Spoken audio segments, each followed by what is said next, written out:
बिहार शरीफ विधानसभा चुनाव के बाद सियासत गर्मा गई है। कांग्रेस के अल्पसंख्यक प्रकोष्ठ के प्रदेश अध्यक्ष उमर खान ने हार के बाद नवनिर्वाचित विधायक डॉक्टर सुनील कुमार को बधाई तो दी, लेकिन साथ ही बड़ा तंज भी कस दिया। उमर खान ने कहा, सुनील भाई विधायक बने, लेकिन जनता हार गई। रविवार को प्रेस वार्ता के दौरान उन्होंने सरकार पर गंभीर आरोप लगाए। उन्होंने कहा कि वोटिंग से 2 दिन पहले जीविका के माध्यम से लोगों को 10-10 हजार रुपए भेजे गए और अब जीत के बाद उनसे हिसाब मांगा जा रहा है। इतना ही नहीं, मजदूरों के पलायन पर भी उन्होंने सरकार को घेरा। उन्होंने कहा कि वोट के लिए स्पेशल ट्रेन आई थी, लेकिन अब मजदूर जानवरों की तरह जनरल बोगी में वापस जा रहे हैं। मुझे लग रहा था कि परिवर्तन अनिवार्य है। जिस तरह का पॉजिटिव वाइब्स आ रहा था लोगों के बीच से, आम जनमानस की जो सोच थी, खासकर नौजवानों से जब मेरा इंटरेक्शन हुआ था, समाज के हर वर्ग के यंगस्टर से, तो उनका भी इशू यही था। वो बात करते थे एजुकेशन, एम्प्लॉयमेंट और पलायन को रोकने की। मगर जो दृश्य देखने को मिला है, मुझे लगता है कि सुनील भाई विधायक बन गए मगर बिहार शरीफ की जनता हार गई। और रिज़ल्ट ऐसा क्यों आया, समीक्षा होगी उसकी। और हमारे नेता ने तो ये कह दिया है कि हम तो वोट चोरी के ख़िलाफ़ रामलीला मैदान में क्रांति करने वाले हैं। हम यहाँ के जो विधायक हैं, जीते हैं 5वीं मर्तबा, उनको हम बधाई देते हैं। मगर ये बात ज़रूर कहते हैं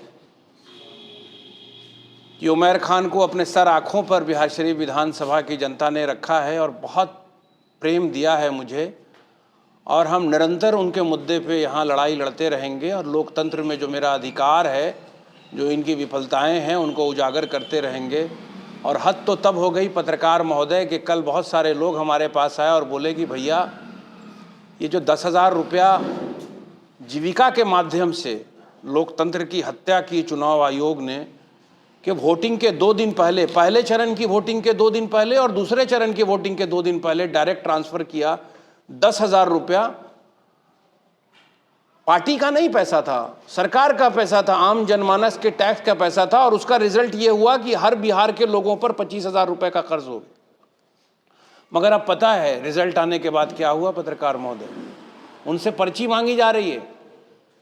अब वो लोग मेला मालिक के पास दौड़ रहे हैं कि खस्सी खरीदने की पर्ची दे दो, जानवर खरीदने की पर्ची दे दो। 10,000 रुपये का हिसाब सरकार मांगने लगी और उनको दिग्भ्रमित किया गया कि हम 2 लाख रुपये देंगे।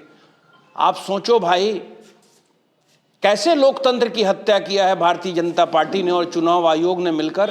स्पेशल ट्रेन से बिहार के लोगों को बिहार लाया गया और आपने उस दृश्य को देखा कि चुनाव के समापन के बाद, जहां 500 आदमी की कैपेसिटी जिस जनरल बॉगी में नहीं, हजारों की तादाद में बिहार के नौजवान बच्चे, खड़े होने की जगह नहीं है, खड़े होकर पोरबंदर जा रहे हैं ट्रेन से। उनकी नियति वैसी है। कौन सा मुद्दा था? तो ये बिल्कुल सवाल हम ये करते हैं ज़रूर सरकार से